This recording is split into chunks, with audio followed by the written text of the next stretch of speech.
오늘 함께 읽으신 본문 열왕기상 11장 1절에서 13절까지의 말씀은 제가 가진 성경책에 의하면 소제목이 솔로몬의 마음이 여호와를 떠나다라는 소제목이 달려 있습니다. 이후에 11장 14절부터 25절까지는 솔로몬의 대적이라고 소제목이 달려 있고요. 아마 에돔 사람 하닷의 이야기가 소개되고 있습니다. 이후에 26절부터 40절까지 말씀에는 여로보암에게 하신 여호와의 말씀이 기록되어 있고요. 마지막 11장 마지막 단락인 41절과 43절까지에는 솔로몬의 죽음이 기록되어 있습니다. 이후 12장에 넘어가면 북쪽 지파들의 배반이라는 제목이 달려서 솔로몬 이후에 하나였던 이스라엘 나라가 둘로 쪼개어지는 이야기가 전개됩니다. 11장 앞에는 10장에는 소제목이 스바의 여왕이 솔로몬을 찾아오다. 아까 그 PPT에 한 2번 정도 클릭을 해주시면 스바의 여왕이 솔로몬을 찾아오다라는 내용이 기록되어 있고, 또 10장의 후반부에는 솔로몬의 재산과 지혜에 대한 이야기가 담겨 있습니다. 열왕기라는 뜻, 열왕기상, 열왕기하 통틀어서 이 열왕기라는 뜻은 왕들의 나열이라는 뜻을 갖고 있다고 볼 수 있을 것입니다. 하나의 이스라엘 국가가 솔로몬 통치 이후에 남유다와 북이스라엘과 남유다로 분열되어 역사가 진행되어 가다가 이후 북이스라엘이 먼저 어디에 멸망하죠? 아수르에 멸망당한 뒤 피치 못하게 다시 단일 국가가 되어 버리죠. 그리고 나서는 남유다마저 이후에 바벨론에 의해 멸망하는 이야기로 열왕기하 내용이 마무리됩니다. 열왕기 전체의 구조를 화면을 참조하여 보시면은 분열왕국 이야기가 열왕기 상하 통틀어 가운데 28장으로 왕상과 왕하에 걸쳐 기록되어 있고, 앞뒤로 단일 왕국의 이야기가 각각 9장, 6장에 걸쳐 기록되어 있고, 맨 마지막 바깥에는 각각 2장의 서론과 결론으로 감싸고 있는 구조라 할 수 있습니다. 가운데를 중심으로 양옆이 대칭이 되어 펼쳐지는 이 구조를 키아즘 구조, 교차 구조 혹은 동심원 구조라고 부를 수 있습니다. 잔잔한 호수에 돌 하나 던지면 대칭적인 원이 이렇게 그려지듯이 동심원 구조라 부르기도 하지요. 그 중에서 오늘 함께 읽으신 왕상 11장은 앞쪽에 단일 왕국 단락을 마무리하는 부분으로서 솔로몬의 통치 이야기가 다루어지고 있습니다. 왕상 1장, 2장에서는 다윗의 말년이 묘사됩니다. 다윗은 우여곡절 끝에 솔로몬에게 왕위를 물려주고는 죽음을 맞이합니다. 3장부터 솔로몬의 통치가 본격적으로 묘사되어 11장에 마무리가 되는데, 이 열왕기상 3장과 11장 이 단일왕국 이 단락은 또다시 그 안에서 교차구조, 동심원 구조가 관찰되더라라는 것입니다. 한번 표를 보시면 이러한 구조 분석은 계약신학대학원대학교 강정주 교수님이 분석을 인용을 했는데요. 보시면 가운데에 솔로몬의 핵심 사업인 성전 건축 이야기가 담겨 있고, 양옆으로 히람과 역군의 이야기가, 그리고 그 양옆으로 솔로몬의 지혜, 부, 명예에 대한 이야기가, 그리고 양쪽의 가장 끝으로 이방인과의 결혼, 산당 제사, 솔로몬과 하나님과의 만남 이야기가 기록되어 있는 구조라는 것입니다. 이처럼 솔로몬 이야기, 솔로몬 내러티브는 단순히 단편적인 이야기들이 무작위로 나열된 이야기가 아니라 짜임새 있는 구조 속에서 펼쳐지는 하나의 이야기라 볼 수 있다는 것입니다. 이렇게 날개를 펼치듯이 웬만한 내용이 2번 정도 반복이 되겠지만, 그럼에도 불구하고 3번 이상씩 등장하는 모티브라는 게 있는데요. 한번 클릭을 해주시면 바로의 딸 이야기, 그리고 다른 하나는 솔로몬과 하나님과의 만남 장면이 2번 이상 반복되면서 등장하더라라는 것이죠. 특별히 바로의 딸 솔로몬과 하나님과의 만남이 이야기는 처음과 끝 그리고 중심부에서 다루어지는 이야기로서 솔로몬 이야기를 이해하는 데 있어 굉장히 중요한 모티브가 되는 장면이다라고 예상해 보실 수가 있겠습니다. 오늘 설교는 한 4가지 이후에 4가지를 짚어가면서 진행을 할 텐데요. 처음으로는 열왕기상 3장의 내용이, 다음 PPT 보여주시면 3장의 내용이 오늘 함께 읽으신 11장의 내용과 구조적으로 굉장히 유사하다라는 것을 3장의 내용을 한번 살펴보면서 일단락을 진행을 하고요. 그 다음에는 바로의 딸 이야기가 솔로몬의 이야기에서 어떤 의미가 있는지, 그리고 세 번째로는 솔로몬과 하나님과의 만남 이야기가 솔로몬 이야기에서 어떤 의미를 갖고 전개되는지 살펴본 이후에 마지막으로 오늘 본문 11장으로 돌아와 다시 앞의 내용을 정리하며 묵상과 적용으로 설교를 마무리하고자 합니다. 열왕기상 3장 한번 보시겠습니다. 3장 1절 우리 한번 합독해 보겠습니다. 솔로몬이 시작. 솔로몬이 애굽 왕 바로와 더불어 혼인 관계를 맺어 그의 딸을 맞이하고 다윗성에 데려다가 두고 자기의 왕국과 여호와의 성전과 예루살렘 주위의 성의 공사가 끝나기를 기다리니라. 이 솔로몬의 본격적인 통치가 시작되는 이 지점에 바로의 딸 이야기가 가장 먼저 등장을 한다고 볼 수 있습니다. 솔로몬은 애굽 왕 바로의 딸과 혼인 관계를 맺었고 이후 여호와의 성전을 비롯하여 자기 왕궁과 예루살렘 주변의 많은 성들을 짓기 시작했다고 성경은 묘사해 줍니다. 솔로몬이 이룩한 업적 중 단연 눈에 띄는 업적이 있다면 그것은 성전 건축일 것입니다. 그러나 이 3장의 배경에서는 성전 건축이 아직 이루어지지 않았기 때문에 솔로몬은 제사를 드리려면 산당에 가서 제사를 드렸어야 했지요. 우리 3장 2절과 3절 우리 한번 합독해 보겠습니다. 그때까지 시작. 그때까지 여호와의 이름을 위하여 성전을 아직 건축하지 아니하였으므로 백성들이 산당에서 제사하며 솔로몬이 여호와를 사랑하고 그의 아버지 다윗의 법도를 행하였으나 산당에서 제사하며 분향하더라. 이 나레이션이 이렇게 깔리는 거죠. 솔로몬에 대한 해설, 평가가 등장하는데 긍정적인 평가인 것처럼 보입니다. 솔로몬이 사랑했대요. 누구를 사랑했다고 기록되어 있죠? 여호와를 사랑하고 그의 아버지 다윗의 법도를 행하였으나 산당에서 제사하며 분향하더라. 나레이터의 평가는 칭찬 일색으로 이루어지지 않고 무언가 암시와 복선을 남깁니다.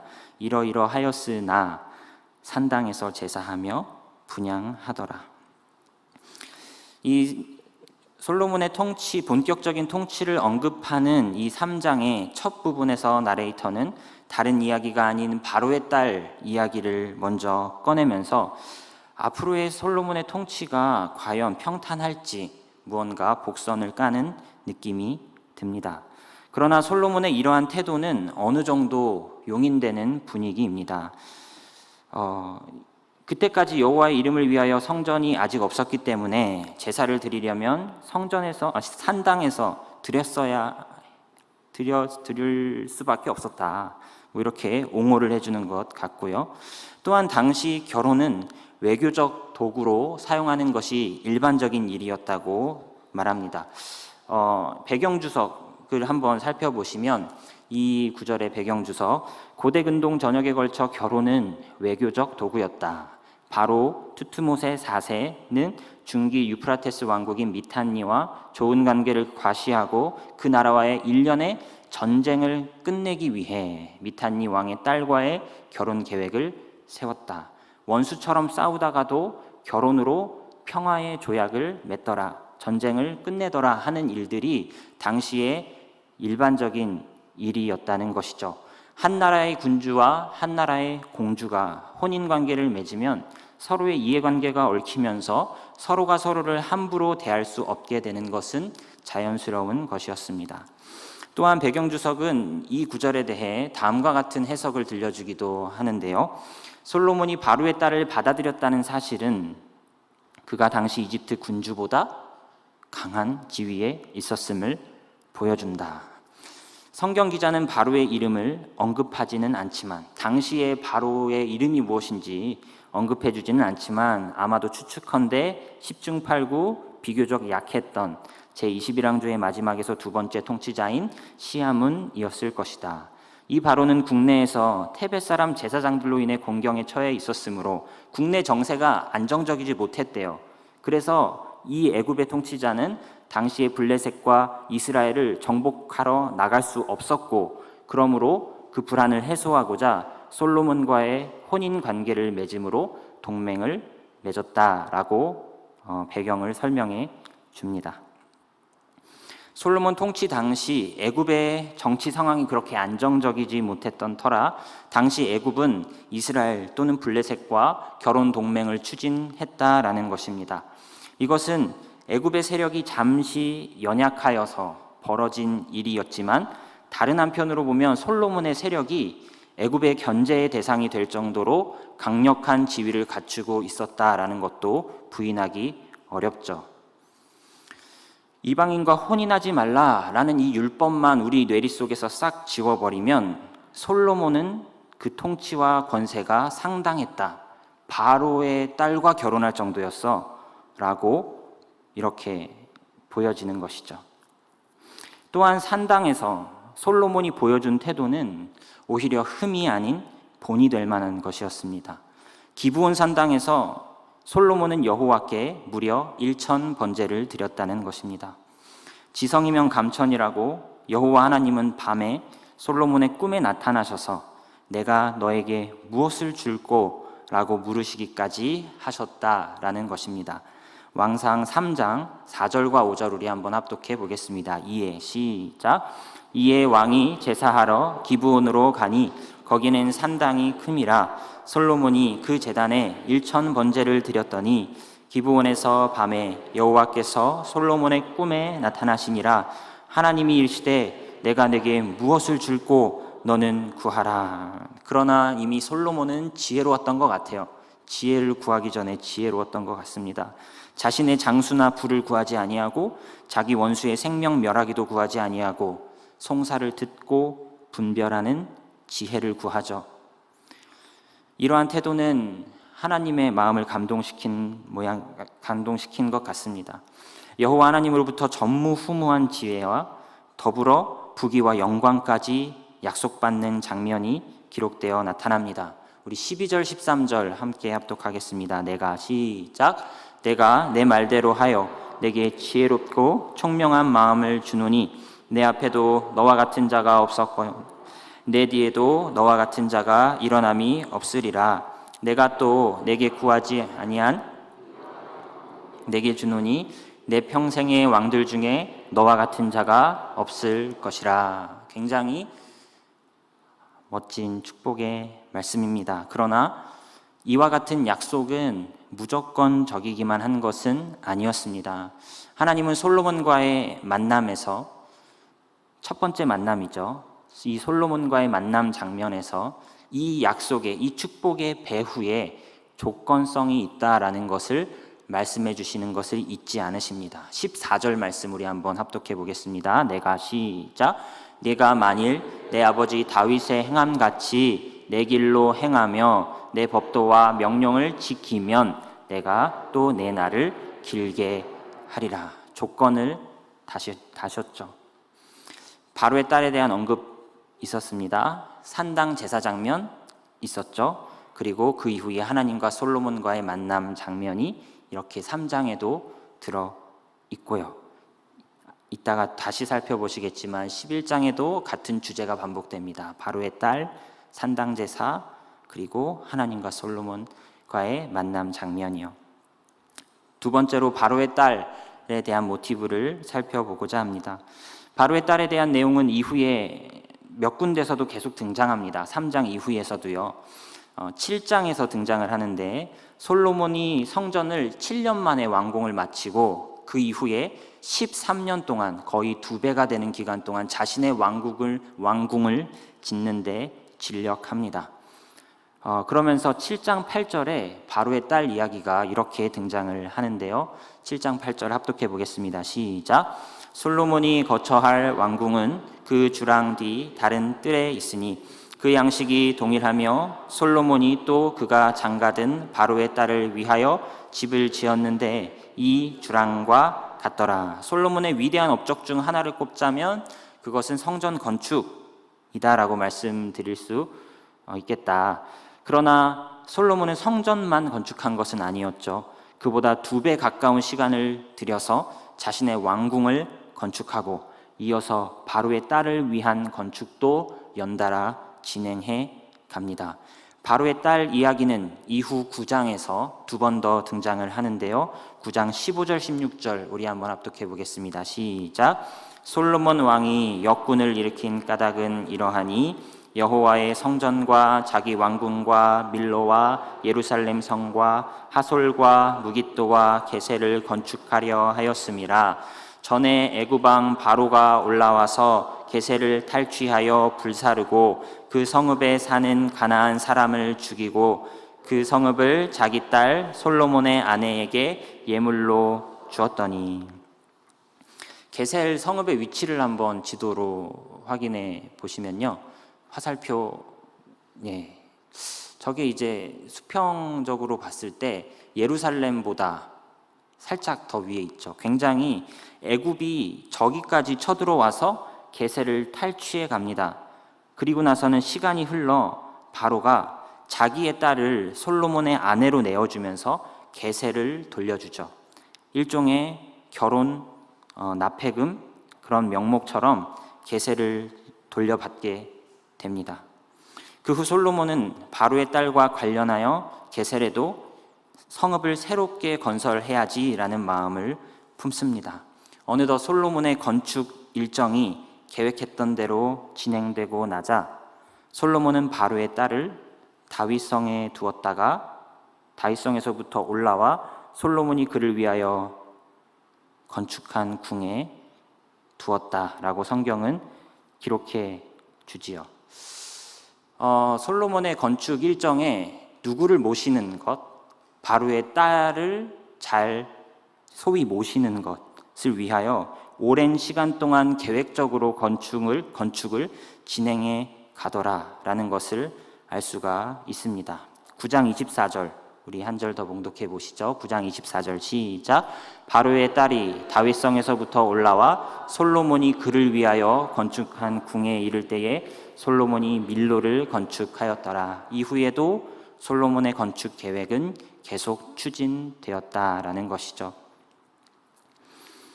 세 번째로 솔로몬과 하나님과의 만남에 대한 장면들을 살펴보도록 하겠습니다.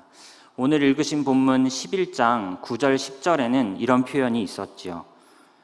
여호와께서 일찍이 2번이나 그에게 나타나시고 이 일에 대하여 명령하사 다른 신을 따르지 말라 하셨으나 그가 여호와의 명령을 지키지 않았으므로. 하나님과 솔로몬의 첫 번째 만남은 왕상 3장 기브온 산당에서 1000번제를 드린 이후에 굉장히 은혜로운 장면으로 만남이 이루어졌었습니다. 3장에서 여호와 하나님께서는 솔로몬에게 전무후무한 지혜와 부귀와 복을 약속하시면서도 다윗 언약의 조건성 부분, 말씀에 대한 순종 부분을 빼먹지 않고 언급해 놓으셨죠. 다윗 언약의 내용은 사무엘하 7장에 기록되어 있는데 사무엘하 7장에 기록된 이 다윗 언약의 내용을 가만히 들여다보면 언약의 조건성과 무조건성, 언약의 조건성과 무조건성이라 불리는 부분이 나타나고 있다라는 것을 알 수가 있습니다. 사무하 7장 내용을 한번 제가 봉독해 보겠습니다. 7장 12절부터 16절까지인데요. 제가 봉독하겠습니다. 내 수완이 차서, 하나님이 다윗에게 하시는 말씀이시죠. 다윗 너의 수완이 차서 내 조상과 함께 누울 때에 내가 너의 몸에서 날 내 씨를 내 뒤에 세워 그의 나라를 견고하게 하리라. 그는 내 이름을 위하여 집을 건축할 것이요 나는 그의 나라 왕위를 영원히 견고하게 하리라. 나는 그에게 아버지가 되고 그는 내게 아들이 되리니. 여기까지 굉장히 은혜롭습니다. 그가 만일 죄를 범하면 내가 사람의 매와 인생의 채찍으로 징계하려니와. 15절 내가 내 앞에서 물러나게 한 사울에게서 내 은총을 빼앗은 것처럼 그에게서 빼앗지는 아니하리라. 16절 내 집과 내 나라가 내 앞에서 영원히 보존되고 내 왕위가 영원히 견고하리라 하셨다 하라. 이 다윗 언약의 무조건성은 뭐냐면 어떠한 일이 있다 하더라도 너에게서 왕위는 계속될 것이다. 다윗 왕조는 어떠한 경우에서도 영원할 것이다. 이게 무조건성이라고 볼 수가 있고요. 다윗 언약의 조건성은 만일 네가 죄를 범하게 된다면 징계를 받을 것이야. 이게 조건입니다. 이 조건에 합치하지 않으면, 이 조건에 부합하지 않으면 너는 손해를 보고 화를 당하게 될 것이다. 그러나 무조건적으로 네가 어떠하든지 상관없이 너의 왕위는 영원할 거야. 이후 솔로몬의 완고함으로 말미암아 솔로몬은 말년에 하나님의 심판을 받게 되지요. 그러나 하나님은 진노 중에라도 긍휼을 잃지 않으시고 언약에 신실하셔서 이후에 다윗 왕조에게 한 지파만은 남겨두시고 다윗 집안에서 왕위가 영원토록 이어지게 해 주십니다. 이렇게 3장에서 은혜로운 만남이 있었고, 그럼 두 번째 만남은 어디였을까? 6장에서 하나님과의 만남이 등장하고요. 9장에서 하나님과의 만남이 등장하기 때문에, 그러니까 3장, 6장, 9장에서 하나님과의 만남이 있었는데 11장에서 내가 두 번이나 경고하였지 않았느냐 하면서 하나님과의 만남이 3, 6, 9 세 번인데 3장, 6장, 9장 세 번인데 두 번 더 만나신 것 같은데 이런 생각이 들기는 합니다. 6장의 내용에 이런 내용이 있습니다. 제가 읽어보겠습니다. 네가 만일 내 법도를 따르며 내 율례를 행하며 내게 내 모든 계명을 지켜 그대로 행하면, 하나님이 만나셔서 말씀하시는 거죠. 내가 내 아버지 다윗에게 한 말을 내게 확실히 이룰 것이요. 이 3장의 분위기와 별반 다르지 않습니다. 조건성을 얘기하시죠. 그리고 9장에서 조금 분위기가 조금 어색하게 달라집니다. 제가 읽어보면 내가 만일 내 아버지 다윗이 행함같이 내 앞에서 행하며 내가 내게 명령한 대로 온갖 일에 순종하여 내 법도와 율례를 지키면, 여기까지는 비슷하죠. 그런데 그 이후에 만일 나의 계명과 법도를 지키지 아니하고, 너희가 여태까지는 지키면 이렇게 얘기하시다가 갑자기 9장에 들어서면서는 지키지 않는다면을 말씀하십니다. 내가 그들에게서 준 땅에서 너를 끊어버릴 것이다 말씀을 하시죠. 분위기가 다소 험악해지고 경고의 메시지를 분명히 심으십니다. 그리하여 급기야 11장에 어떻게 되나요? 법도를 지키지 아니하였으니 그러나 네 아버지 다윗을 위하여 내 세대에는 이 일을 행하지 아니하고, 조건성대로 너에게 벌을 내리겠다. 그러나 무조건성을 기억하여 내 아버지 다윗을 위하여 내 세대에는 이 일을 행하지 아니하겠다 말씀을 하시죠. 클릭 한 번 더 해주시면 후반부의 분위기가 다소 달라진다는 점을 보여줍니다. 하나님과의 만남이 처음에는 굉장히 은혜로웠는데 갈수록 뭔가 경고의 메시지를 받는 장면을 볼 수가 있습니다. 하나님과 솔로몬과의 만남이 11장 이전으로 따져보면 3장, 6장, 9장 정확히 3번이지요. 그럼에도 왜 2번이라 표현하셨을까? 그냥 그랬나 보다 하셔도 되지만 별로 중요한 이야기도 아닐 수 있겠지만 경고의 메시지를 한 것은 2번뿐이지 않았을까? 아니면 그냥 2번이라 표현하신 이유는 아마 제휴법적인 표현이 아닐까? 그냥 복수를 표현하고 싶어서 복수에 여러 가지 숫자가 있지만 복수의 대표격이 되는 숫자 2를 인용하신 것이 아닐까? 이렇게 생각이 듭니다. 그냥 해석의 여러 여지가 있겠지만 그냥 이런 생각을 해보았습니다. 이제 11장의 본문의 처음 부분으로 돌아와 지금까지의 내용을 바탕으로 다시 본문을 묵상하며 결론으로 나아가고자 합니다. 11장 1절, 우리 11장 1절 한번 합독해 보겠습니다. 솔로몬 왕이 시작. 솔로몬 왕이 바로의 딸 외에 이방의 많은 여인을 사랑하였으니 곧 모압과 암몬과 에돔과 시돈과 헷 여인이라. 바로의 딸 언급으로 시작된 솔로몬 통치기사 3장 1절. 그러니 솔로몬의 그 치적을 마무리하는 11장의 첫 부분에 다시 바로의 딸이 거론되는데, 여기에서는 바로의 딸은 물론이거니와 여러 이방 여인들과 솔로몬이 혼인 동맹을 맺었다라는 사실이 폭로됩니다. 그리고 이것은 3장에서 통치의 초기에 바로의 딸과의 결혼은 어떻게 보면은 솔로몬의 강함을 상징하는 모티브였다면, 이 11장에서의 바로의 딸과 연이어 등장하는 수많은 이방 여인들, 그들의 출신들, 그 출신 나라들의 목록을 보자면 11장에서는 더 이상 이 결혼들이 솔로몬의 강함을 상징하는 것이 아니라 솔로몬의 허물을 부각시키는 분위기로 기울어지는 것처럼 보입니다. 2절에서 대놓고 이제 율법을 명시해 주시죠. 우리 2절 한번 봉독해 보겠습니다. 여호와께서 시작. 여호와께서 일찍이 이 여러 백성에 대하여 이스라엘 자손에게 말씀하시기를 너희는 그들과 서로 통혼하지 말며 그들도 너희와 서로 통혼하지 말라. 그들이 반드시 너희의 마음을 돌려 그들의 신을 따르게 하리라 하셨으나 솔로몬이 그들을. 여러분 혹시 왕상 3장에 사랑이라는 단어가 쓰였던 것을 기억하십니까? 왕상 3장이요. 솔로몬이 누구를 사랑했죠? 여호와를 사랑하였다라는 그 사랑이라는 단어가 11장에서 1절과 2절에 연거푸 2번이나 쓰이는데 대상이 완벽히 뒤집혀져 있습니다.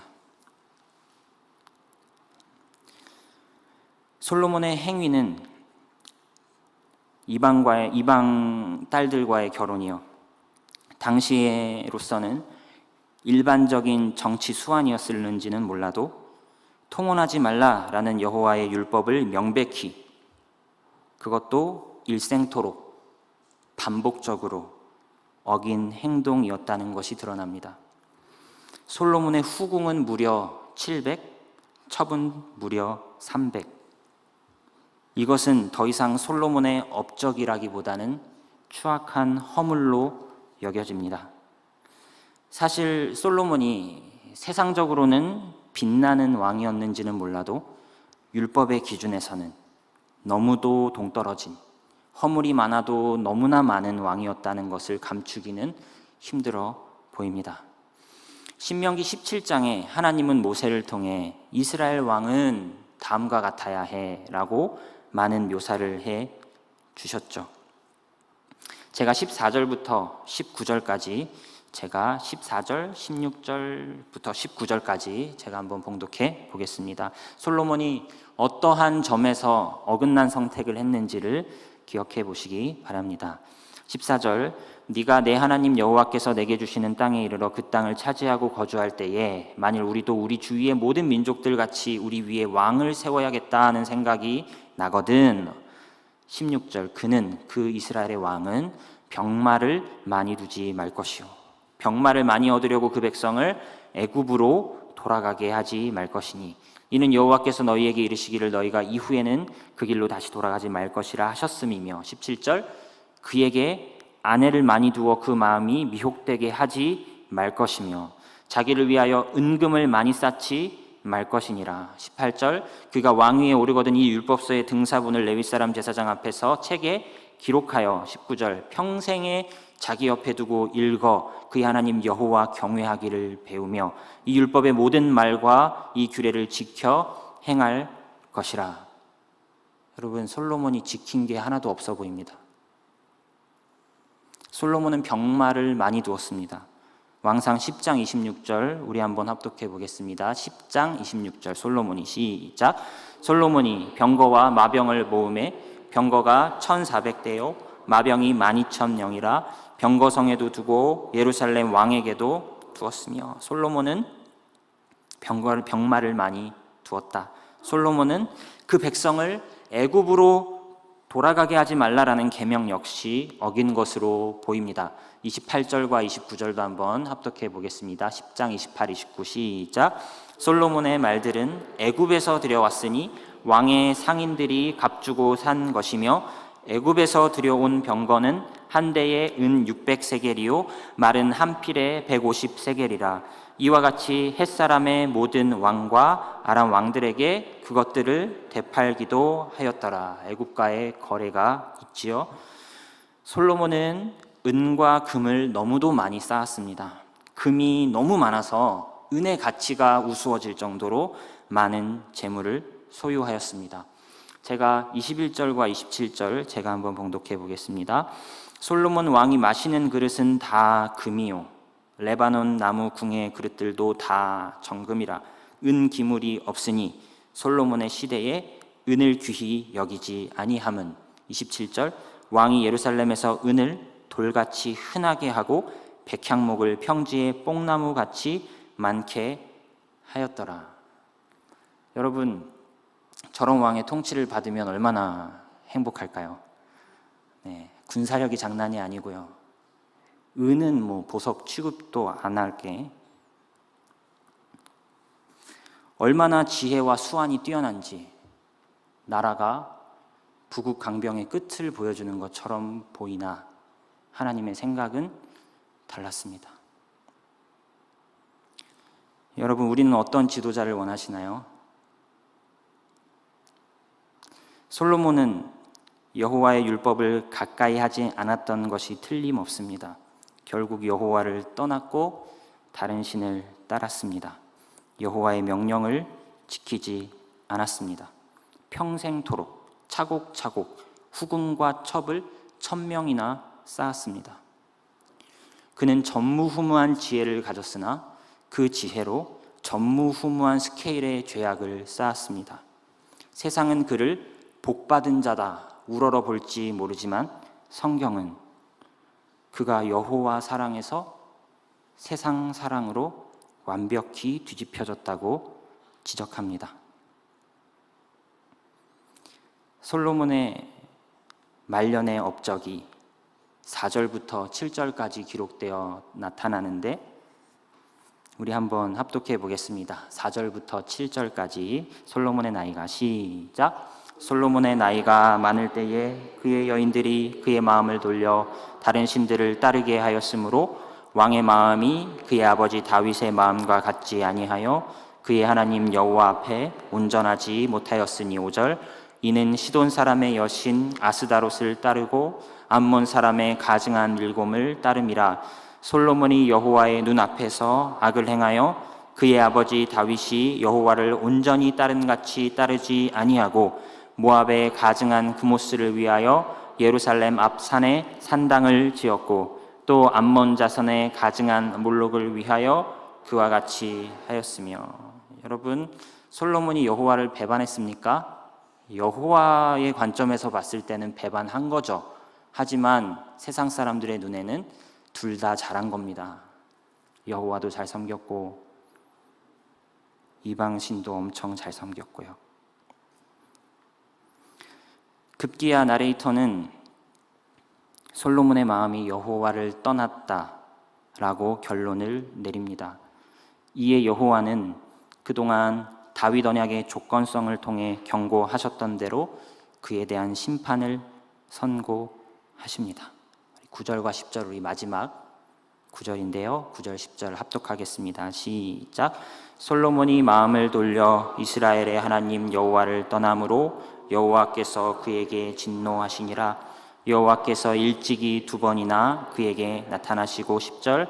이 일에 대하여 명령하사 다른 신을 따르지 말라 하셨으나 그가 여호와의 명령을 지키지 않았으므로. 하나님은 참으로 오래 참으셨습니다. 일찍이 솔로몬에게 나타나셔서 선지자를 통하여 하신 것도 아니고 직접 그를 만나셔서 경고하시고 또 경고해 주셨습니다. 그러나 솔로몬은 돌이키지 않았습니다. 돌이키지 못했습니다. 솔로몬의 통치는 어쩌면 출발부터 잘못된 것이었는지도 모릅니다. 바로의 딸과 혼인관계를 맺었습니다. 얼마나 우리의 국가의 위상이 높아졌습니까? 이스라엘이 바로의 딸과 혼인관계를 맺다니요. 솔로몬 대단한 왕입니다. 의기양양하게 출발한 그의 통치는 그 컨셉을 그대로 유지하면서 이방과의 결혼 컨셉을 그대로 유지하여 말년에는 수많은 이방 여인들, 수많은 이방 신들에게로 아이의 마음이 돌아서 버리게 되었습니다. 우리가 가지고 있는 인생의 컨셉, 가치관이 우리의 인생의 말년에 어떠한 열매로 드러날까 참으로 두렵습니다. 내가 아무렇지도 않게 타협한 생활의 작은 습관이 내 인생의 말년에 어떠한 열매로 감출 수 없게 드러나 버릴지. 교회가 세상의 힘과 방식을 사모합니다. 이런 사람과 손을 잡아야지. 출발이 좋아, 수입이 있어, 세력이 커져. 성전이 아직 건축되기 전이니 산당에서 제사할 수밖에 없지. 산당의 논리대로 지성이면 감천인 법이니 나는 가진 게 돈이야. 나는 왕이니까. 내 재능은 돈이야. 일천번제 같은 급의 제사를 드리고 지혜를 받고 더 큰 부귀와 영화도 받고 기도했더니 지혜가 생겼고 기도했더니 큰 부귀와 영화가 보장됩니다만 그것이 하나님의 말씀을 가까이 하지 않아도 되는 이유는 될 수 없습니다. 여러분의 인생이 잘 풀린다고 하여서 하나님의 말씀을 가까이 하지 않아도 되는 순간은 없습니다. 살면 살수록 내 안에 말씀의 힘은 점점 작아지고 세상적 수완만 갈수록 늘어나면서 세상에서의 성공이 하나님 나라에서의 성공이지 무엇이 다를까? 개념이 없어집니다. 여러분, 이스라엘이 그 땅에서 번성해 봤자 이스라엘입니다. 애굽이 어느 순간 세력을 회복하고 아수르가 어느 순간 세력을 회복해 버린다면 더 큰 재력이 오고 더 큰 군사력이 들이닥치면 꼼짝없이 쭈그러들어야 하는 것이 솔로몬이 가진 힘입니다. 그런데 우리는 그런 재력이, 그런 군사력이 참으로 부러울 때가 많습니다. 그래도 돈이지, 그래도 쾌락이지, 그래도 권력이지. 한번 내가 어떻게 잡은 승기인데 하나님의 어떠한 강력한 경고로도 나를 돌아서게 하지 못합니다. 하나님이 반복적으로 경고하시지만 나는 손을 뗄 수가 없습니다. 그것은 승리의 방식이 아니라 멸망의 공식입니다. 솔로몬은 결국 돌이키지 못합니다. 하나님은 경고하신 대로 심판을 행하십니다. 나라가 분열됩니다. 12지파 중에 10지파는 북이스라엘로 유다와 베냐민 지파 2지파만이 남유다로 이루어져 다윗 왕권은 그나마 언약의 무조건성 때문에 근근히 명맥이 유지되는 그런 형세가 되어 버립니다. 이렇게 나라가 쪼개져 버렸는데도 열왕기는 계속 등장하는 왕들이 율법을 가까이 하지 않더라라는 모습들을 보여줍니다. 세상의 방식은 달콤하고 배교는 끊임없이 이어집니다. 소망이 없습니다. 간간히 선한 왕이 출현하지만 이미 심판의 절벽을 향해 내달리는 이스라엘이라는 열차에는 브레이크가 없어 보입니다. 열왕기 상하 이 기록은 바벨론 포로기에 처해 있는 백성들을 위해 기록된 책으로 추정됩니다. 왜 우리는 포로의 상황에 처해졌는가? 우리는 왜 세상에 짓밟히는 처지가 되었는가? 우리가 이러한 처지가 된 이유는 무엇인가? 하나님은 우리를 버리셨는가? 하나님은 아예 계시지 않는 것은 아닐까?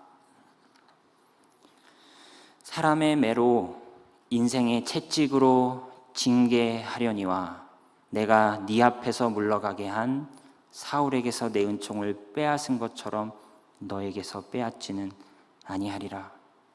지금은 징계의 때입니까? 심판 중에도 긍휼을 잃지 않으시는 주님이십니다. 우리의 소망은 언약을 지키시는 주님의 신실하심 외에 다른 소망이 없습니다. 나의 어떠함도 믿을 수 없습니다. 이 땅의 교회의 모습을 봐도 마음이 무겁습니다. 그러나 우리에게는 말씀이 있습니다. 우리를 아예 버리지는 않으시겠다는 말씀이 있습니다. 나를 믿을 수 없습니다.